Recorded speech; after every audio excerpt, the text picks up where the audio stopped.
There he is, Robbie. Good morning, John. Good morning. Good morning. Thanks for joining. I'm going to share my screen so we can go ahead and get started. But yeah, thank you again, everyone, for joining.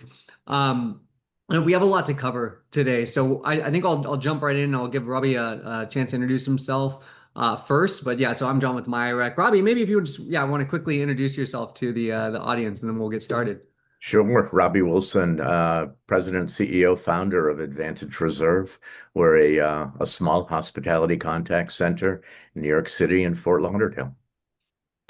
Awesome. Thanks, Robbie. Yeah, I'm super excited to have Robbie on the session because he is the ultimate expert in hospitality, and he's been working with us now for I think over a year and using our technology to really improve. And there's some really cool outcomes and kind of ways he's utilized our technology that we're going to share. But yeah, so anyway, like MiaRec, and I'm John Ortiz again. We help hospitality brands analyze like 100% of their guest conversations and then turn those into insights so they can provide better service, stronger loyalty, and measurable like revenue impact, right? So, as all of you know, I'm sure personalization and loyalty are no longer nice to haves in hospitality. They're priorities, right? So I know guest expectations, and I'm sure Robbie can attest to this. Their expectations keep rising. Travelers probably expect agents to know their history, their preferences, even their past frustrations, without having to repeat themselves. And then I would say, Robbie, would you say this is true? I mean, teams are dealing with staffing pressures, training ramp time, and constant pressure to increase bookings, right? Like all of those things you guys deal with, right? So, Always, yeah. always. So I think that the real question is like, how do you deliver personalized experience at scale, but while also protecting revenue? So that's what we're going to talk about today, and that's where like our technology, conversation intelligence, and like predictive AI comes in. So again, super excited to have Robbie on here. And I guess before we get started, Robbie, would you mind like kind of sharing what did things look like for you guys before you started working with us and implementing our AI? Like what were some of the challenges that led you to looking for a tool that we provide? Well, we started this business about 18 years ago in New York City, and we service primarily 3.5 star, 4 star, 5 star properties. Okay. Prior to artificial intelligence, you really could not, they are human interactions between a reservations agent, a reservations specialist, and a prospective guest. Yeah. We currently do between 2,500 and 3,000 conversations daily. Yeah. And there's no humanly possible way to listen to all of those calls, to Yeah. monitor all of those calls, regardless of the size of your training department and Mhm. regardless of the outside resources that you utilize, you only get a taste of how the calls are going. Uh, Yeah. and no matter how much secret shopping you do, it's not consistent. Number one, you put standards in place, you have a call flow. You look at what the industry needs, you look at what Forbes requires you to do on a call, and then you look at the human touch, the personalization that you need to do. And there really is, prior to artificial intelligence, there was no way to measure that Yeah. effectively. AI has brought in the idea that we listen, we now have the ability to the AI has the ability to listen to 100% of our calls. And based upon the instructions that we give the AI, what it listens for is what we've told it to listen for. Yeah. And so we get every day scoring on 100% of our calls based upon criteria that we have put into the system, if you will, or that Genity has put into the system on our behalf.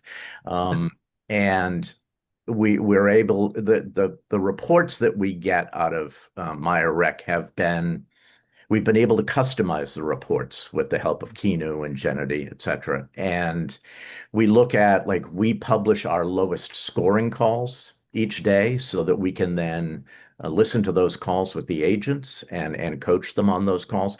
We Yeah. publish our highest scoring calls for the day so we can utilize those as examples for the agents that may not be doing as well as they should do. That's awesome. And we Yeah. look at averages. We can see our agents. must meet for most of our clients an 85% of our QA milestones on each call Yeah. or greater.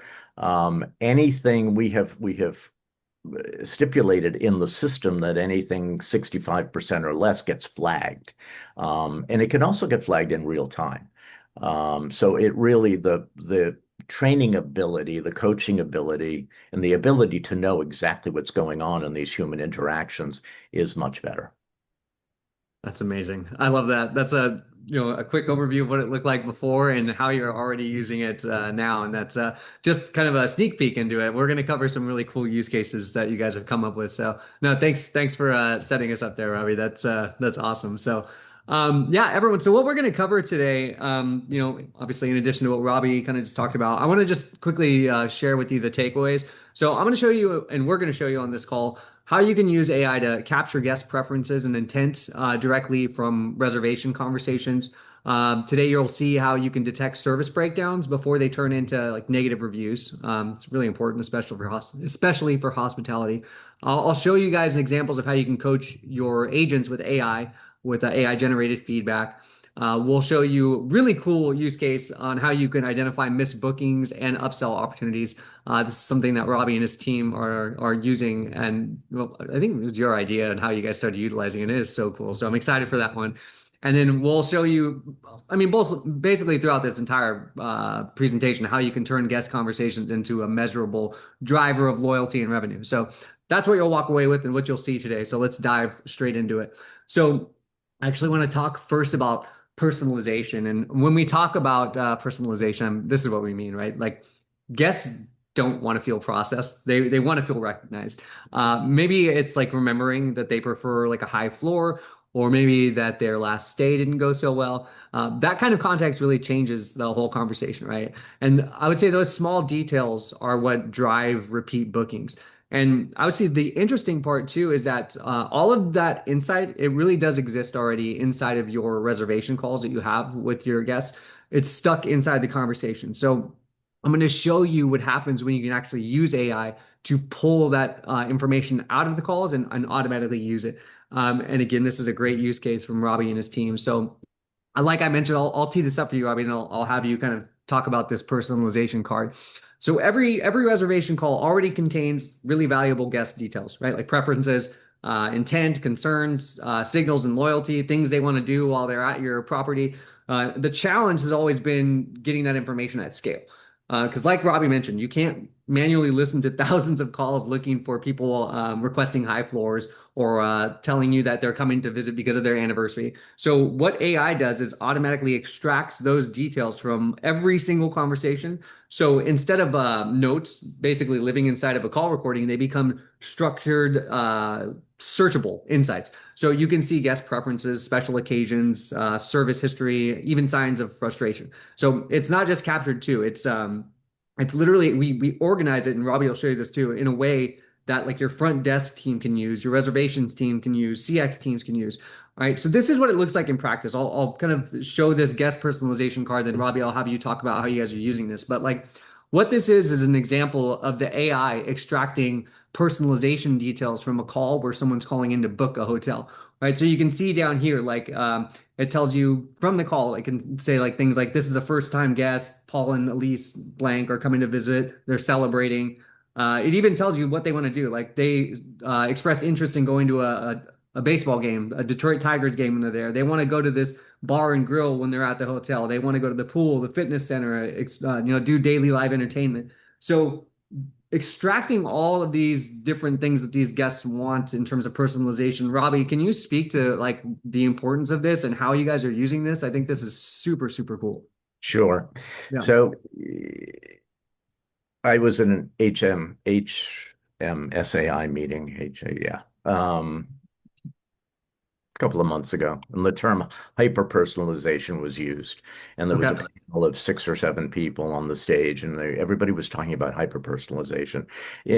Guest service has always been about personalization, and certainly the finer hotels are aware of who their guests are, and loyalty is everything. It's much easier to retain a guest than it is to find a new one. Hmm. So the intelligence that happens, the data that happens in the exchange of information between a reservationist and the prospective guest is an awful lot. It's wealthy. And conversations for a resort, a reservation conversation for a resort is 20, 30 minutes long, and there's an awful lot of information exchanged in that. And the reservationists are travel planners. It's not just about booking a room, it's about planning an excursion, planning a vacation, a family of four, what's going to take place. In that conversation, there is an awful lot of information that you want to know, that you want the front desk to know, you want the hotel to know prior to the arrival of the guest. You want housekeeping to know. You want, when the front office manager is assigning rooms the day before, if she has this data in front of her, it really allows her to personalize, customize the guest arrival.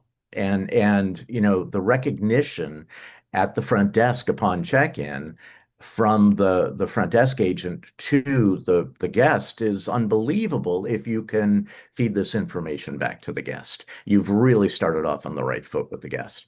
So what we've done is there's only so many reasons that a guest comes to a property. And so we've instructed the AI on what to look for, what to listen Okay. for more appropriately.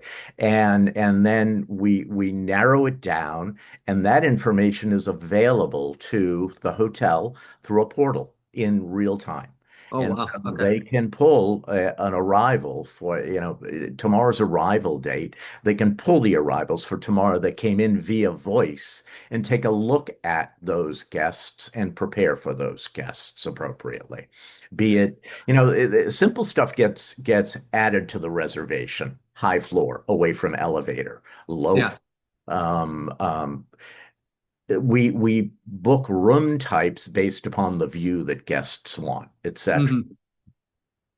So that's all general information that gets shared, oftentimes does get lost between the CRS and the PMS, or it's just not delivered in a fashion that the front office manager can absorb it all, or the housekeeping manager can absorb it all. This way, you can look at this guest personalization card for Mr. and Mrs. Jones that are arriving tomorrow. You can decide where you're going to put them, how you're going to welcome them, how you're going to have your initial conversation with them based upon a conversation that they may have had with a reservations agent 3 weeks ago.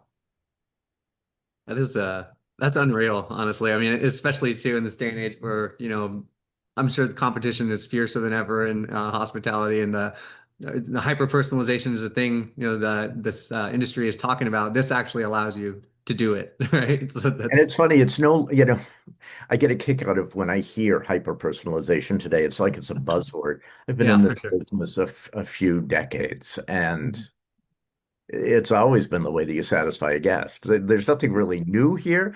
Maybe we're focusing on it a little more, but taking care of a guest has always been the way that you foster repeat business and build your business. Yeah. With this one too, would you say guests don't expect this level of personalization based off a booking call, right? Like probably pleasantly surprised when they get to a hotel. It's like, you remember that I want to do XYZ and I'm celebrating this, right? Like I would be pleasantly surprised. Like, wow, you guys are really listening. I would like that a Exactly. lot. It's pretty cool. Exactly. Awesome. We've gotten everybody felt as though go back 20 years, voice was going to disappear. Um, Hmm. if people are paying $1,000 a night, anywhere from $500 to $1,000 a night for a 5-night stay with a family of four, they want to discuss this with somebody before they make that financial commitment. They want to discuss travel and they want to discuss their vacation. What can I do? What's going on in Yeah, the surrounding area? The agent has all of that information and wants to discuss. We've become ad hoc travel agents for people in the voice department makes sense. these days. And this is a way of capturing all of that information so the agent doesn't need to take notes because that just doesn't happen. There's Yeah. only so much manual work that can happen from an agent. The AI does it for us. That's amazing. Yeah, that's right. Long live the voice channel and yeah, taking notes on those calls would be hard with so much detail and as the customer, you just hear them click clacking in the background on their keyboard. Yeah. So let the AI do that, right? Cool. All right. Well, that's awesome, Robbie. No, thanks for sharing more about this guest personalization. I think this is one of the coolest use cases I've seen from our customers. So that's amazing. So let's move on to the next thing. So we'll talk about delivering exceptional service, and that really comes down to consistency, right? Guests remember how they were treated, like we were just talking about. Basically, I would say becomes a story about your brand. I travel a lot, and I can specifically remember different hotels based on the way that their staff treated me, right? So, Sure. the challenge isn't defining great service. I think it's delivering it consistently across every agent, every shift, every property, whatever the case may be, right? So, and most teams right now are only reviewing a very small sample of their calls, maybe 1 to 2%. So a lot of all the stuff that's happening with these guest interactions never gets seen. And then on the survey side, like getting guest experience directly from them, those only tell part of the story. So response rates are super low from surveys. You usually hear from guests, obviously, after the experience is already over. And then most of the time, the really frustrated guests, they never say anything. I know I don't take time to do surveys, so they just don't come back. So I Precisely. think, yeah, the real issue is visibility, right? What's actually happening across every interaction. And that's where automated QA and customer experience scoring starts to change things. So that's what I want to talk about right now. And then I'll have Robbie talk about his experience with it. So I want to start with auto QA.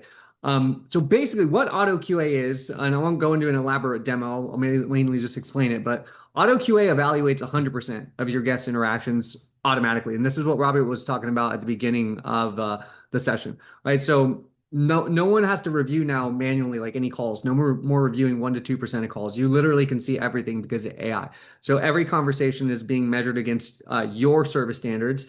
So like things like empathy, accuracy, policy adherence, whatever you guys measure your calls against, AI will do that for you. So instead of guessing essentially where gaps might exist, you can see them actually physically, or not physically, I guess virtually on in a software application. But if something gets missed, right, it gets flagged. And I would say the key thing with this is timing, right? So you catch issues before they show up in a review or a survey. And most importantly, instead of reacting to feedback later, now you're proactively improving service. So the auto QA, like I show a quick visual example of this, right? Like because you're scoring every single call, you can see your agents here, right? You can see their average scores. So maybe what it looks like and what we generally see with our customers, like initially when they have auto QA score all their calls, they'll see some low scores in particular sections of their call flow or their scorecards. But then after using auto QA, since you're able to highlight where they're struggling, you can provide coaching. And then they'll improve, right? You can see the scores go from low to high in one particular section and all throughout the scorecard, right? And then I also mentioned automated coaching. I think this part is super important because a lot of our customers use this. I know Advantage Reserve does. So you can see an example of automated coaching here, right? Like this is something that the AI generated for a specific agent for a specific call. You can see it highlights where the agent does well, areas of improvement, and it's even specific to how Advantage Reserve wants the agents to be coached, right? Like you can see an example of that here, right? Like the agent did not consistently utilize the Advantage Reserve sales strategy. So every single call gets automated coaching and literally specific to how you guys want them to be coached. So the system generates these, they're specific. It highlights what the agent did well, like I showed. So basically, no more waiting for monthly reviews, right? The agents will get this feedback almost immediately. And I would say that when coaching is immediate, performance improves much faster. You can reduce things like ramp time. You're definitely closing skill gaps and increasing consistency across teams. And then one more thing I want to show, and then I'll pass it to you, Robbie. But I think this one is one of the most important things about auto QA is obviously the complete visibility, right? So that's where these QA dashboards come into play. So what this dashboard is, so you can see like here's all the different scoring criteria, and then you can see the scoring breakdown for every single question. So now you know exactly how your entire team is performing for all of your different scoring criteria. So we're looking at everything. You can immediately see what's strong and where the gaps are, right? Like maybe the greetings, like you can see here, are doing well across the board, but the qualifying questions, like we're maybe struggling a little bit more, right? Like agents not asking for their arrival and departure dates. So instead of guessing or going off a couple of sampled calls, now you actually know. You can see trends by agent, by team, and by property. So basically, if something's slipping, you can catch it early.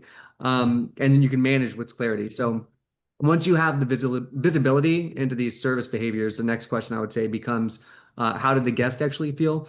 And actually, sorry, one more thing, Robbie, because I want to mention the CX scoring because this is something that you guys utilize and utilize well. And then I'll have you kind of elaborate on this. But with auto QA, you're scoring, how is the agent doing, right? Are they doing, I guess, asking for their arrival dates? Are they, remaining empathetic over the course of the call? Are they using your upsell strategies? So that's auto QA.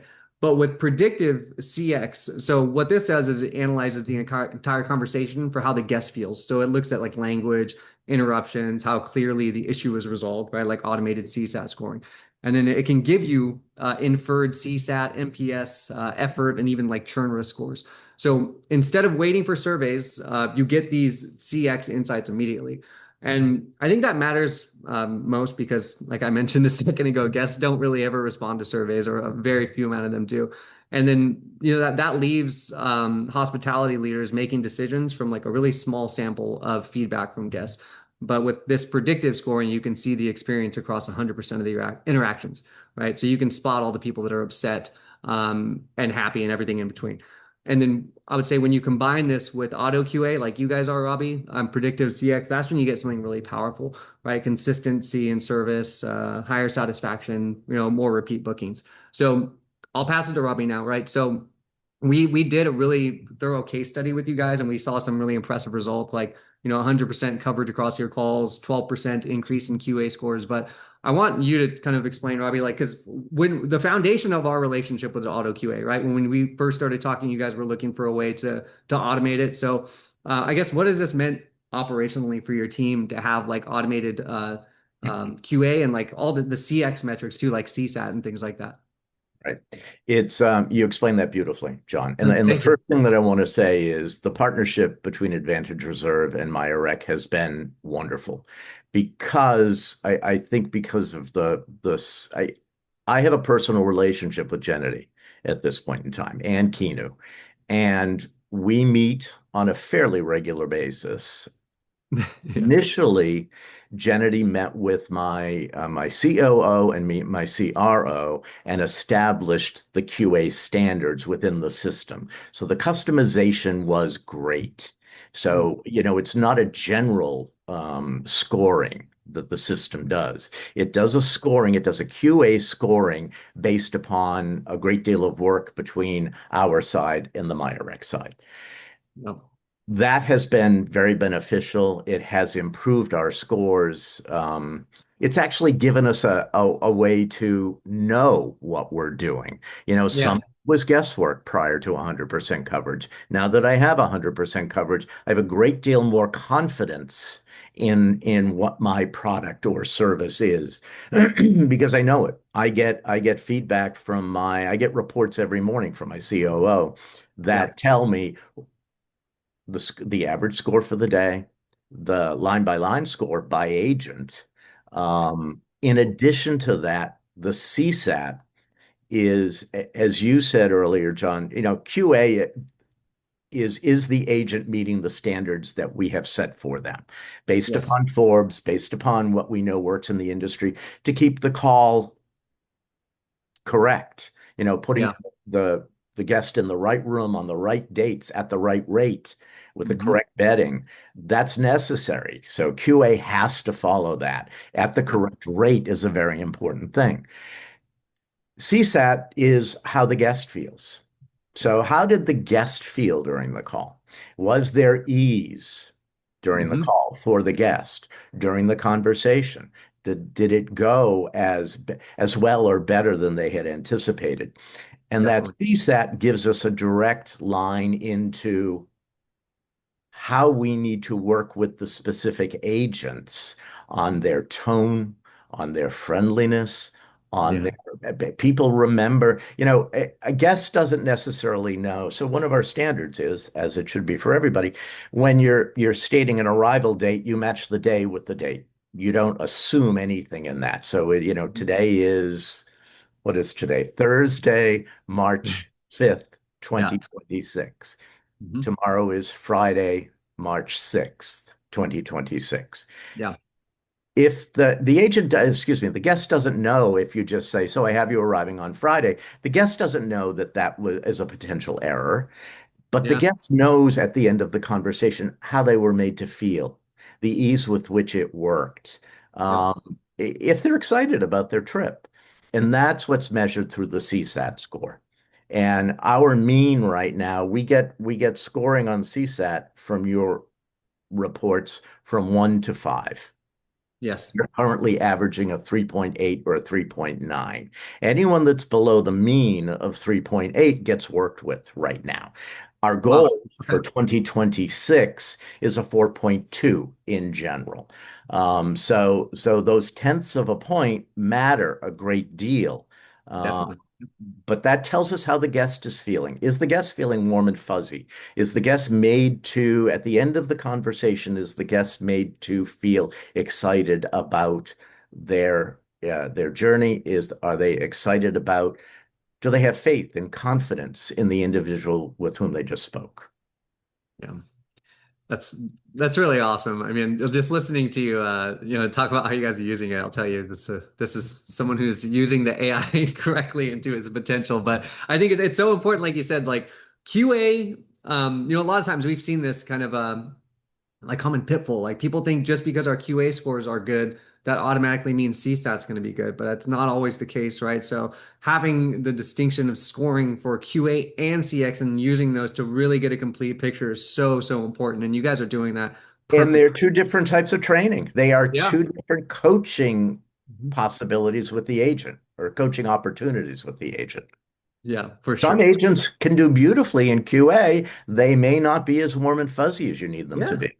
exactly. Yeah, like they follow the script and the protocol perfectly, but maybe they sound like a robot while they're doing it, and they're And God, maybe we don't want that. we don't want that. Yeah, right. And then correct me if I'm wrong, but I think one other thing you guys are doing with auto QA is kind of gamifying the scoring and giving some incentives to the agent. Do you know if that's something you guys are doing? I we certainly incentivize the agents in Yeah. many, many different ways. I'm not sure about the gamification. Okay. Got it. Um, well, either way, what you My guys are, CAO may be able to answer that much better than I. I'm pretty sure, yeah, like because we've met with I a bunch of times. We use the QA scoring to kind of whoever gets the best QA scores are going to get XYZ or based on like Yeah, yeah. some We certainly commission you or have to function. you use it to incentivize. You have to.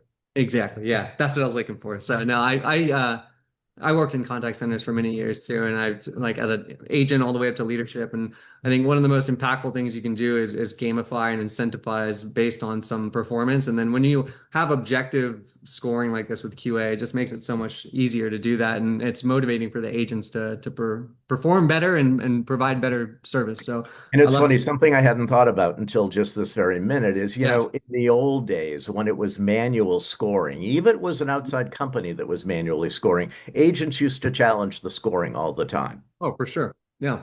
Doesn't happen anymore. I Yep. haven't heard it in ages. Since we've automated this and the AI is doing it, there is a feeling of consistency. The agents feel as though the scoring is consistent. Yeah. That's That's important. it's one of the huge benefits, right? Yeah, because when manual scoring, it is subjective. Some agents might feel like they're being slighted by some managers. So yeah, there's a lot of room for interpretation, which can lead to challenging the scores, which challenges the whole productivity of the entire exercise. So Exactly.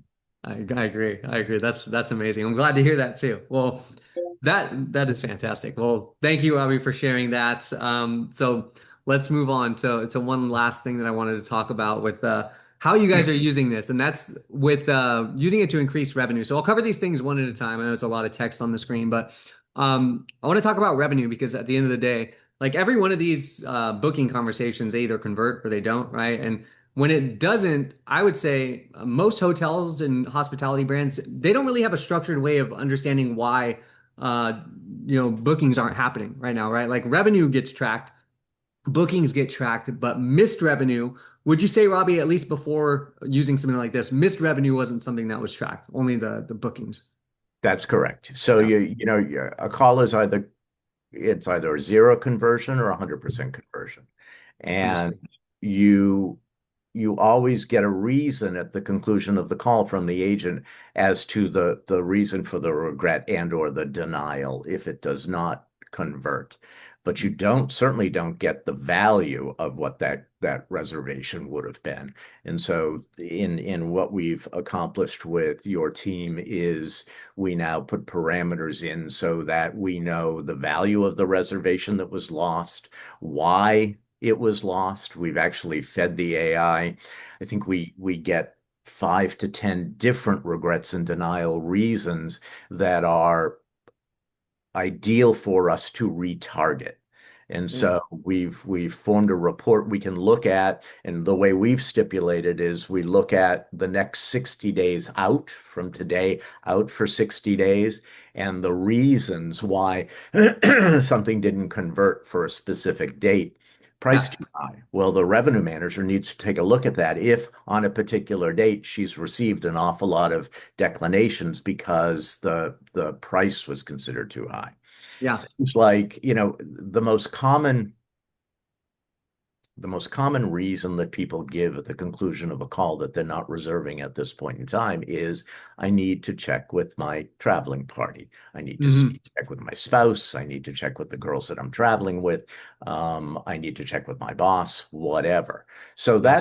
that's not a hard no. That's, you're still under consideration. You're greatly under consideration. So we retarget that guest. And so if we've received permission from the guest on the call, to approach them again. We auto generate a customized email that refers to the particulars in the conversation that goes Uh, out within 24 hours, and then we make a phone call within 48 hours to the guest, seeing if they'd like to book at that point in time.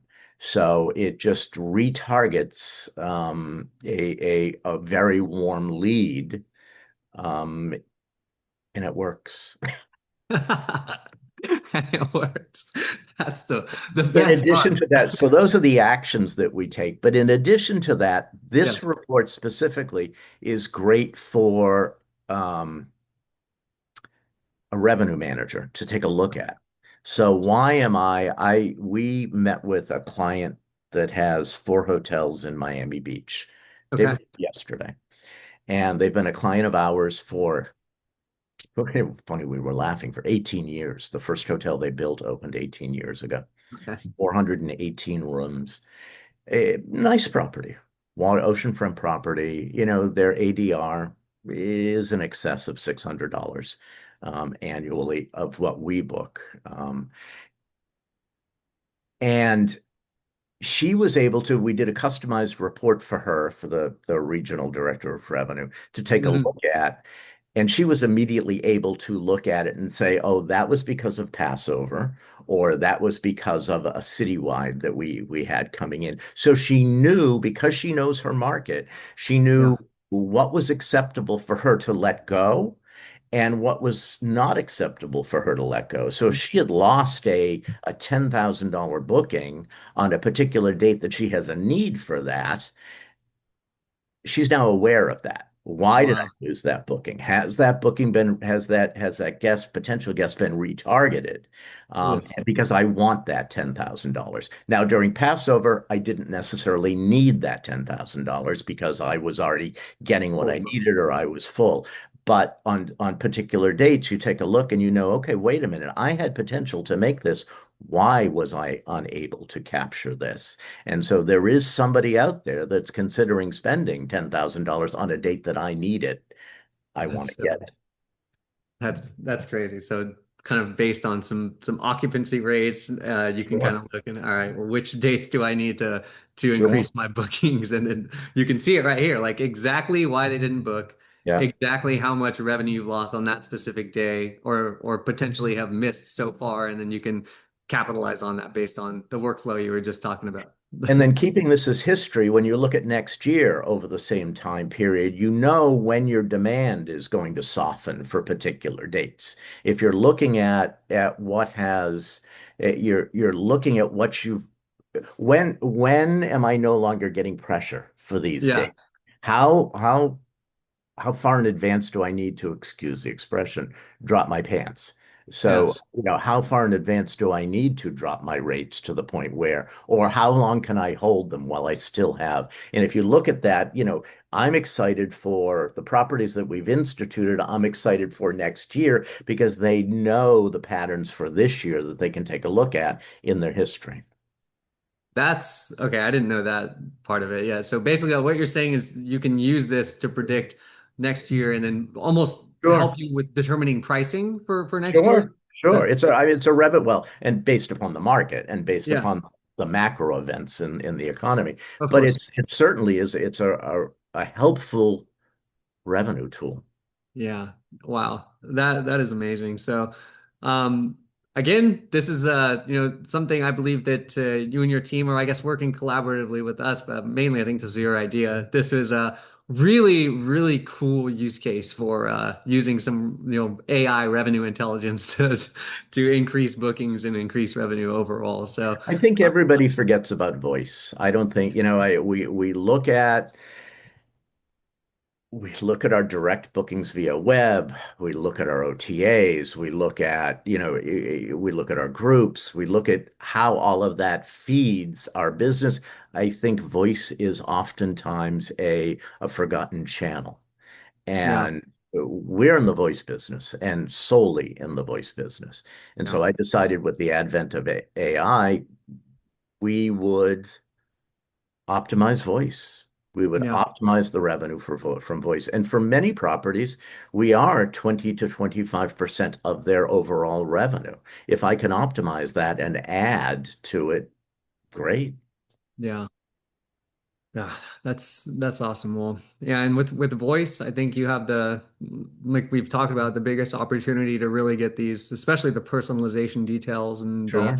maybe via when someone's booking via the website or a chatbot, they might not, or they probably won't tell you why they didn't book it or go through with the booking, right? So, but with voice, you really have that opportunity to capture their personalization details, the reasons why they're not purchasing right now, and then actually act on that data, right? So. Sure. Yeah, I'm with you. I love the voice channel, and this is just it really is amazing, Robbie, how you guys are using these. So I really appreciate you sharing these use cases with me. Um, Now moving forward, I just wanted to quickly touch on this too, and kind of wrap everything up that we're talking about, right? Um, it really, I would say it gives you the ability to create like this flywheel effect, and everything starts it starts here, right down here with these conversations. The conversations happen, and then we can extract conversation intelligence, like what guests care about, why they hesitate, like we just said, or why they book or why they don't. And when you actually see that across every interaction, I would say that's when personalization gets easier, right? And whenever you're able to provide personalization, that's when you get a better guest experience. And then when you have a better guest experience, what happens is that the guests will come back and you'll get more guests, right?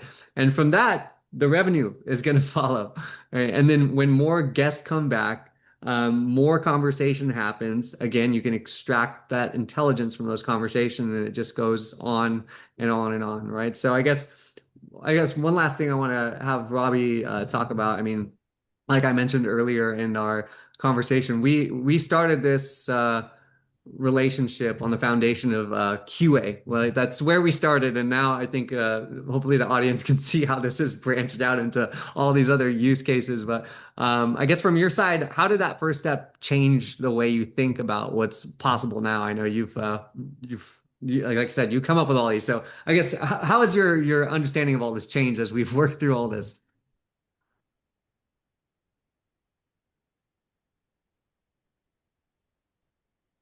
It has, well, for me personally, I've been in this business, as I said earlier, for many decades, Yes. and it has reinvigorated my excitement in revenue management and certainly in voice because there are two things that we attempt to do. We attempt to provide revenue growth. We attempt to satisfy and exceed a guest's expectations. Yeah. That's what we do. And I'm an old time hotelier that believes in taking care of the guest first. To me, guest rooms are not commodities. They are experiences. And we are selling an experience. So with the guest personalization card, we're improving the guest experience. We, Yep. as voice providers, have a way to improve the guest experience in partnership with the hotel. That's really important to me. I believe in you take care of the front end and the back end will take care of itself so that you foster repeat guests. You take care Mhm. of the guests. They become loyal guests. They grow with you over time. Word of mouth just spreads, and you're running a nice hotel. You're providing a nice experience for people. Yes. The revenue portion, the industry has really focused on in the last, I don't know, 15, 20 years. I can Mhm. remember when I was a kid working at a hotel in Boston.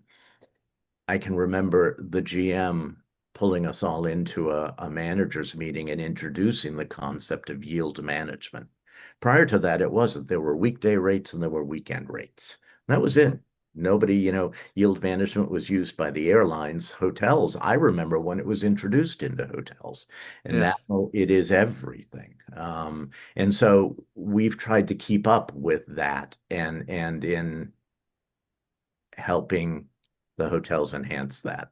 Not sure if I answered your question there, John, but You definitely did.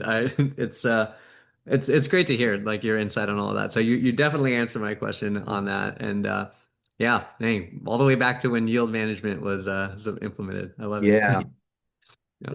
can you imagine going with static rates? And there Mhm. were even, I think there were 2 seasons. That was it. And this was a city center hotel. Yeah. How things have changed now. But They have and yeah, continue to. Look at what we've gone through in the past 18 months with AI. yeah, definitely. It's crazy. I guess on that note, I guess one more question for you. What do you have any things maybe that you can reveal that you're planning on using AI for either through us or anyone else? Like what are some things that you're hoping to do with AI moving forward within the I guess short to midterm? Yeah. And actually, this is all in 2026. Yeah. We met in Greenville. So my executive team and I met in Greenville, South Carolina in November, and put together our plans for 2026. And we're working on, we've launched, we took our digital agent, our virtual agent, her name is Eloise, from Mhm. a legacy platform to an agentic platform. So she is now not just reactionary, she's not reactionary at all. She is fully conversational and leads the conversation, and Yep. she's converting much better than she ever did. And she actually is.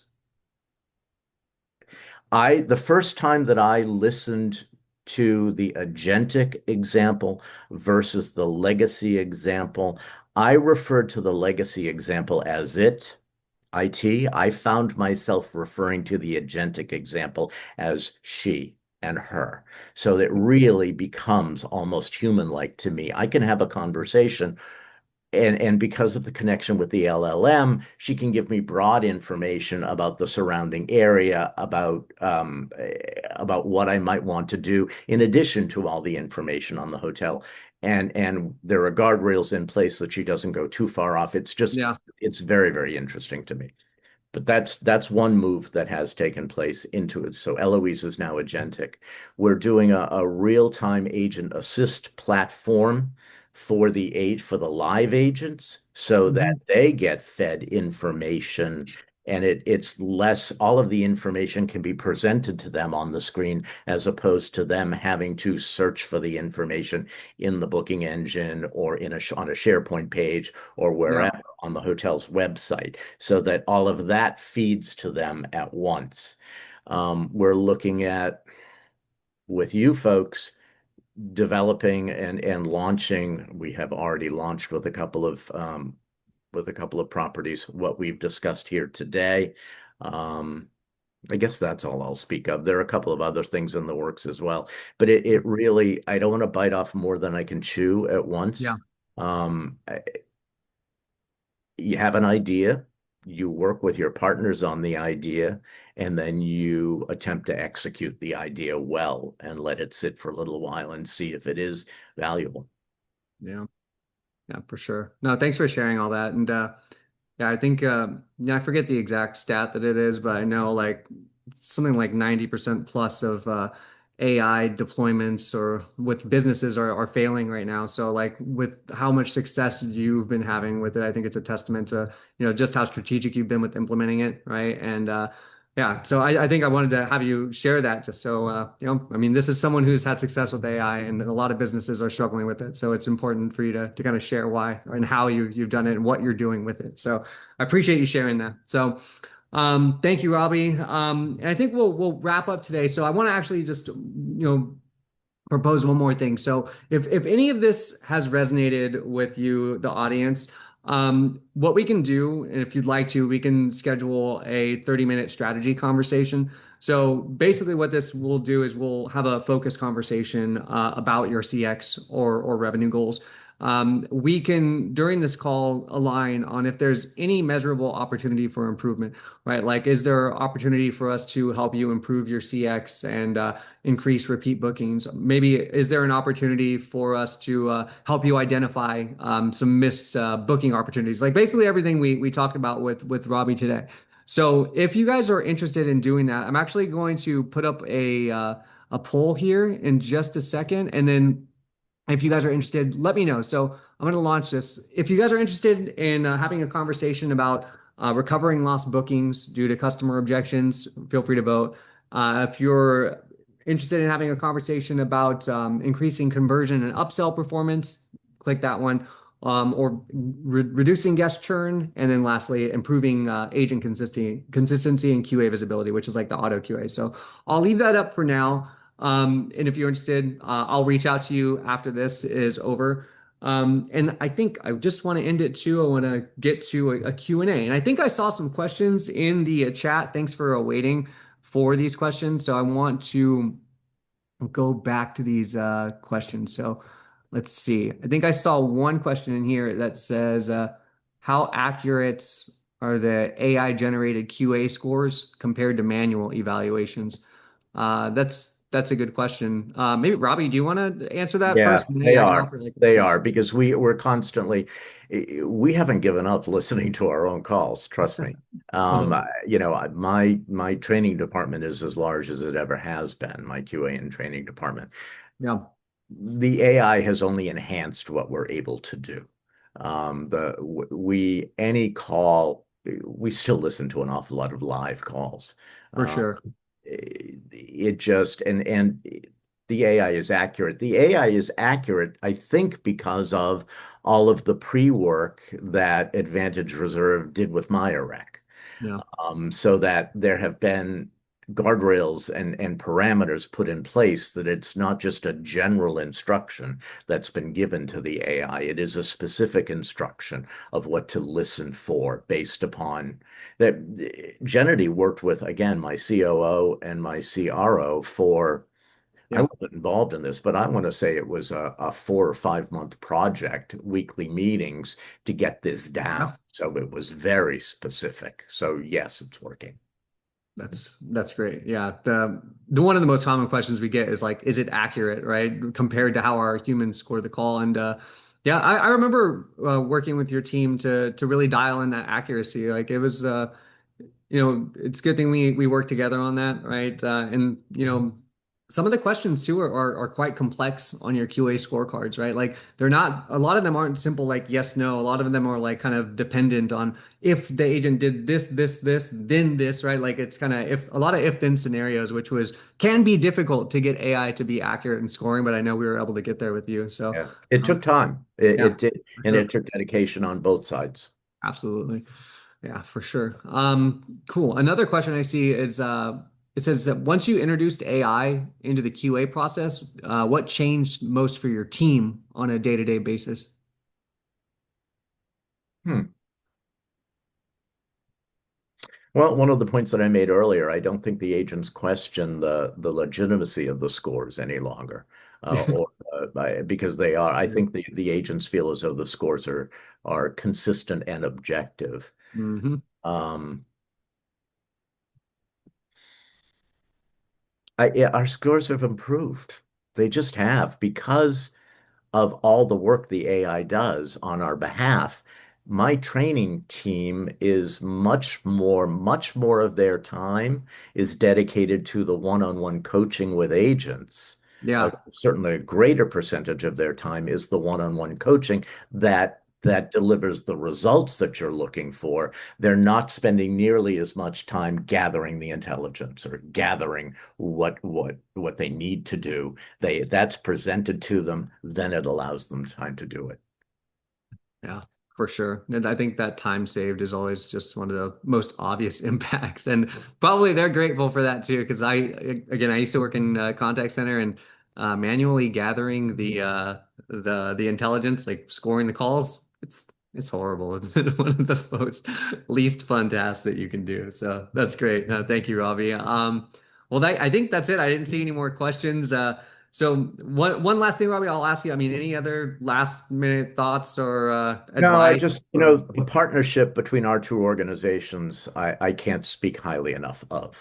Yep. It really has been the customization and personalization that I have felt, and I know my team has felt from your organization has been outstanding. And I'm grateful for that. I thank you for saying that, first of all, and we are also grateful for this partnership. It's been wonderful working with you and your team, and we look forward to continuing to work with you moving forward. And as this AI technology gets smarter and better, I'm sure you'll and your team will think of way more cool ways to implement it that will, like you said, improve guest experience and improve revenue. So that's awesome. Thank you, Robbie. I appreciate you saying that. But and thank you too for doing this session. Thank you everyone for joining. It was I had a lot of fun. I hope you guys did too. And yeah, if you responded to that survey, I'll reach out to you after this, and we should have some copies of this webinar recording after. So yeah, thank you again, everyone. Have a good rest of your day. And Robbie, again, thank you. Appreciate you. Pleasure, John. Thank you. All right, guys. Have a good one, everyone. Bye. Bye.